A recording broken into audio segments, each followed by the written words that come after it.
విడుదల రజని వివాదాలకు care of address. ఎమ్మెల్యేగా గెలిచింది ఒక్కసారే, కానీ సీనియర్ల కంటే ఎక్కువ హంగామా ఆమె సొంతం. తనకు సాటి లేరు అనే స్థాయిలో వ్యవహరిస్తారు. చేసే పనులు ఘోరంతైతే ప్రచార ఆర్భాటాలు మాత్రం కొండంత అన్నట్లు ఉంటుంది రజనీ తీరు. మంత్రిగా తక్కువ కాలమే ఉన్నా అతి ఎక్కువ అవినీతి ఆరోపణలను ఎదుర్కొన్న నేతగా ముద్ర వేసుకున్నారు. పైసా వసూల్లో రజనీ లెక్కే వేరట. అయితే ప్రతిపక్షంలో కూర్చున్నా ఆమె అహంకార ధోరణి మాత్రం తగ్గడం లేదట. అధికార పార్టీ నేతలకే మాస్ వార్నింగ్ ఇస్తున్నారు.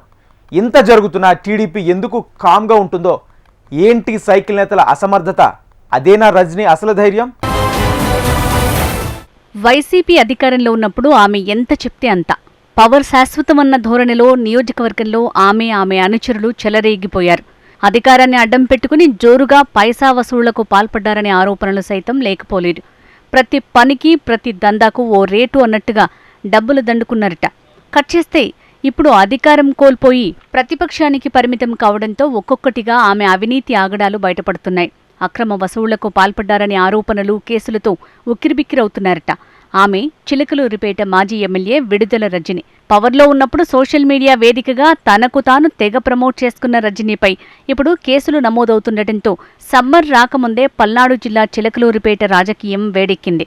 చిలకలూరిపేట సిట్టింగ్ ఎమ్మెల్యే ప్రత్తిపాటి పుల్లారావు, విడుదల రజనీ మధ్య పచ్చగడ్డి వేయకుండానే భగ్గుమంటోంది. అవినీతి ఆరోపణలకు తోడు పవర్లో ఉన్నప్పుడు టీడీపీ కార్యకర్తలపై కక్షపూరితంగా కేసులు పెట్టించారనే అభియోగాలతో విడుదల రజనీపై వరుసగా కేసులు నమోదవుతున్నాయి. దెబ్బకు దెబ్బ అన్న తరహాలో వైసీపీ హయాంలో జరిగిన అవినీతిపై ఉక్కుపాదం మోపుతామని కూటమి నేతలు అంటున్నారు. అయితే అవినీతి ఆరోపణలపై తన నిజాయితీని నిరూపించుకోవాల్సింది పోయి తిరిగి అధికార పార్టీపైనే మాటల దాడికి దిగుతోంది రజని. పేటలో మరో 30 ఏళ్లు తానే రాజకీయం చేస్తానని, తాము అధికారంలోకి రాగానే ఎమ్మెల్యే అంతు చూస్తామని పత్తిపాటికి వార్నింగ్లిస్తున్నారు. 2019 ఎన్నికల్లో చిలకలూరిపేట నుంచి విడుదల రజనీ ఎమ్మెల్యేగా గెలిచారు. వైసీపీ అధికారంలోకి రావడంతో రజనీ మంత్రి కూడా అయ్యారు. ఫుల్ పవర్స్ చేతికి రావడంతో కనుసైగతో అధికార యంత్రాంగాన్ని శాసించారు.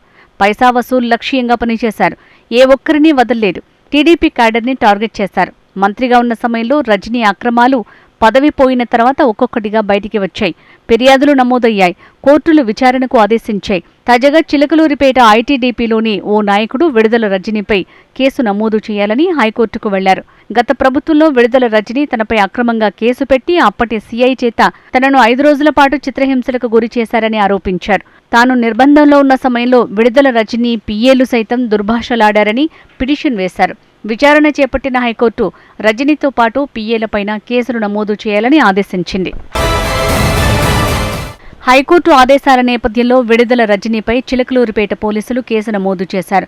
అయితే ఎస్సీ/ఎస్టీ అట్రాసిటీ కేసుపై మాజీ మంత్రి విడుదల రజనీ రియాక్ట్ అయ్యారు. పుల్లారావు ఒక అందమైన కట్టుకథ అల్లి తనపై, తన కుటుంబ సభ్యులపై ఎస్సీ/ఎస్టీ అట్రాసిటీ కేసు నమోదు చేయించారన్నారు. పుల్లారావు గుర్తుపెట్టుకో, మాకే కాదు నీ కూడా కుటుంబం ఉంది అంటూ హెచ్చరించారు. అక్రమ కేసులు పెట్టి జైలుకు పంపిస్తే ఖచ్చితంగా దానికి అదే స్థాయిలో రియాక్షన్ ఉంటుందని సవాల్ చేశారు రజనీ. ఆమెకు అంతే ధీటుగా సమాధానమిచ్చారు ఎమ్మెల్యే ప్రత్తిపాటి పుల్లారావు. గత ప్రభుత్వంలో విడుదల రజనీ అరాచకాలన్నీ బయటికి తీస్తామన్నారు. ఆమె మంత్రిగా ఉన్న సమయంలో తిన్నదంతా కక్కిస్తామని చెప్పారు. అయితే పదవి కోల్పోయినా, పార్టీ అధికారంలో లేకపోయినా రజనీ ఈ స్థాయిలో చెలరేగటానికి కారణాలు ఏంటనే చర్చ మొదలైంది. పదవి కోల్పోయిన ఫ్రస్ట్రేషన్లో రజనీ మాట్లాడుతున్నారా, లేక క్యాడర్లో జోష్ కోసం లేని ఆవేశం ప్రదర్శిస్తున్నారా అనే సందేహాలు వ్యక్తమవుతున్నాయి. తనకు డబ్బు ఉండటంతో తనను ఎవ్వరూ ఏం చెయ్యలేరనే అహంకారం కూడా ఈ తరహా సవాళ్లు, వార్నింగ్లు ఇవ్వడానికి కారణమనే విశ్లేషణలు ఉన్నాయి. అందరి సంగతి తేలుస్తా అంటూ రజనీ పూనకం వచ్చినట్టు ఊగిపోయారు. రజనీ ఈ స్థాయిలో చెలరేగుతున్న టీడీపీ నేతల నుంచి స్పందన లేదు. అధికారంలో ఉన్నదెవరనే చర్చ నియోజకవర్గంలో మొదలైంది. రజనీ మీడియా సమక్షంలో చేసిన సవాల్ ఇప్పుడు రాజకీయంగా హాట్ టాపిక్గా మారింది.